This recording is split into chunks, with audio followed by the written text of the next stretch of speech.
Hey, it's Aaron, and we have an update on the Honda-Nissan merger. So Honda and Nissan, they talked back in December about possibly merging the two companies and maybe even including Mitsubishi, which is partially owned by Nissan.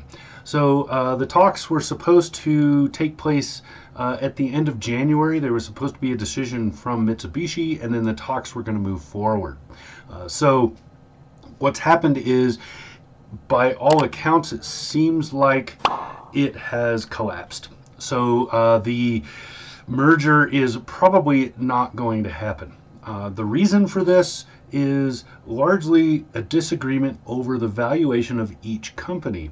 Honda sees itself as the larger, more valuable company and proposed making Nissan a subsidiary in this agreement. Nissan, of course, didn't like that, so the Nissan executives sat down and had a meeting as to whether or not to scrap the memorandum of understanding that created these talks. And by most accounts, it appears that they are going to do that. This Nikkei article is pretty indicative of most of what I've seen out there.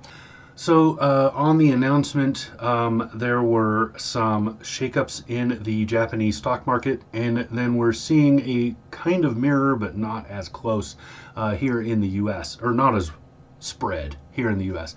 So what you're seeing on the screen here is the stock charts from Japan, and you can see the huge clunk. The Nissan shares dropped. It was a cliff, whereas the Honda gain was a little more mountainous, I guess you would say. They did acknowledge the media reports that the talks were apparently suspended, but they said they're in the stage of advancing various discussions, including the contents of this report. We plan to establish a direction and make an announcement around mid-February, which would be basically next week. So as part of the agreement, Nissan had to show some sort of turnaround, or at least actions that would create a turnaround for the company. And Nissan, of course, took the generally easy road of cutting a bunch of jobs in order to boost profitability. Nissan has a restructuring plan they've put out. Most of their staff reductions would happen in Thailand and North America, and Honda has said that the company is not doing enough and needs to restructure even more. It'll be interesting to see how this pans out and whether or not they decide to come to some sort of terms. But yeah, Honda's reasoning, as you see right now, Honda's reasoning for asking Nissan to just become a subsidiary was both valuation of Nissan, which is far lower than Honda, and also to speed up the restructuring process, basically to give Honda the reins on restructuring so that they could do it themselves without any internal corporate yada yada. But anyway. So to cover the other elephant in the room, Mitsubishi. What is Mitsubishi going to do here? Mitsubishi had until the end of January to announce or to say whether or not they were going to join this merger.